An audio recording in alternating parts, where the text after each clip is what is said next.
X minus 18 minutes.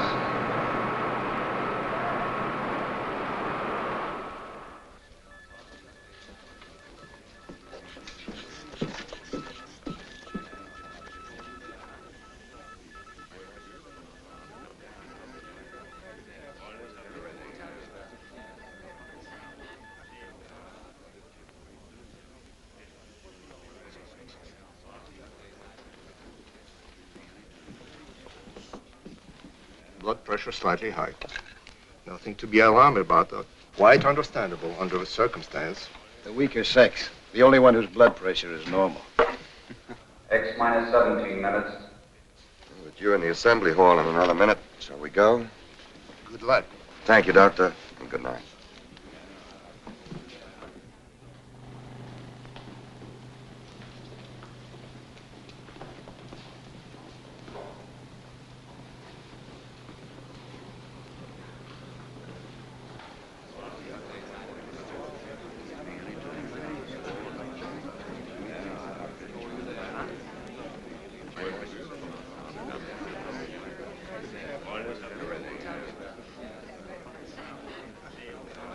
X minus 16 minutes.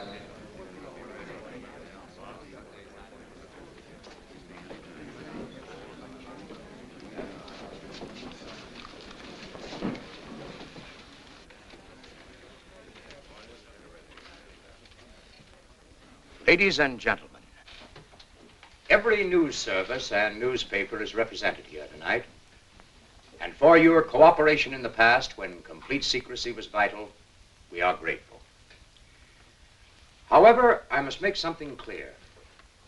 Although ours is not strictly a military project, a great deal of our research and knowledge falls within security regulations. Therefore, I must insist that you reveal only such information as appears in the authorized press release, which will be handed to you later. I'm sure that we can all recall the wild tales of the flying discs, flying saucers, spaceships, and who knows what imaginative creations. The press is to be commended for discounting, in most instances, these premature rumors, and so helping to minimize public apprehension. Tonight, you are invited here to witness an important event. You are all familiar with our previous work in sending robot missiles into space. That phase is at an end.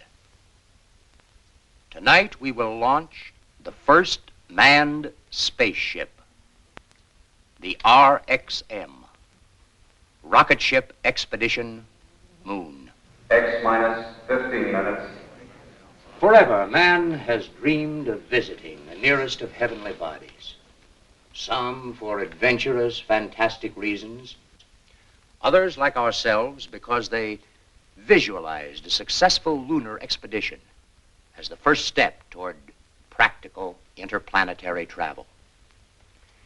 Today, there is even the possibility that an unassailable base could be established on the moon to control world peace.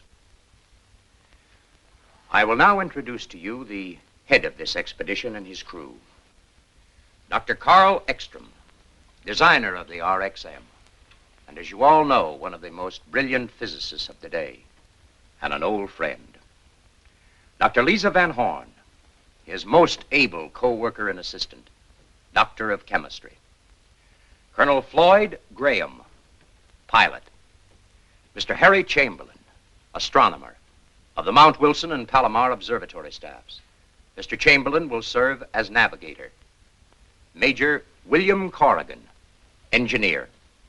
I shall now ask Dr. Ekstrom to outline the flight plan for you. Carl? X minus 14 minutes.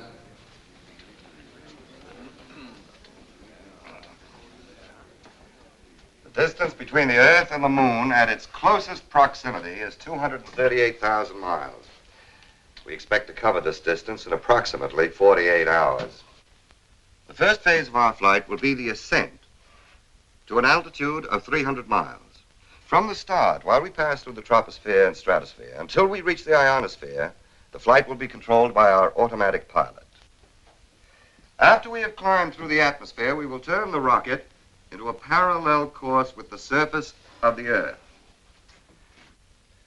In flying parallel with the Earth's surface, we receive added boost from its rotation. X minus 13 minutes. The RXM is what is known as a multi-stage or step rocket. Upon reaching escape velocity, the tail section, which has housed the fuel to attain this speed, will be jettisoned. The nose section, which is a complete rocket containing enough fuel for the entire trip and also containing our cabin, overcomes the gravitational pull of the Earth and heads in the direction of the moon. After we have passed the equilibrium point where the Earth and the moon's gravities are in balance, we will reduce power to a minimum. The moon's attraction will carry us the rest of the way. Finally, we will reverse the rocket, utilizing the thrust of its motors to make our landing. A few more details which might interest you. The cabin is pressurized and gyro-controlled, keeping us in a level position at all times. We carry radar for navigation, shortwave for communication, and most important, more than twice the amount of fuel we expect to use to keep well within the margin of safety.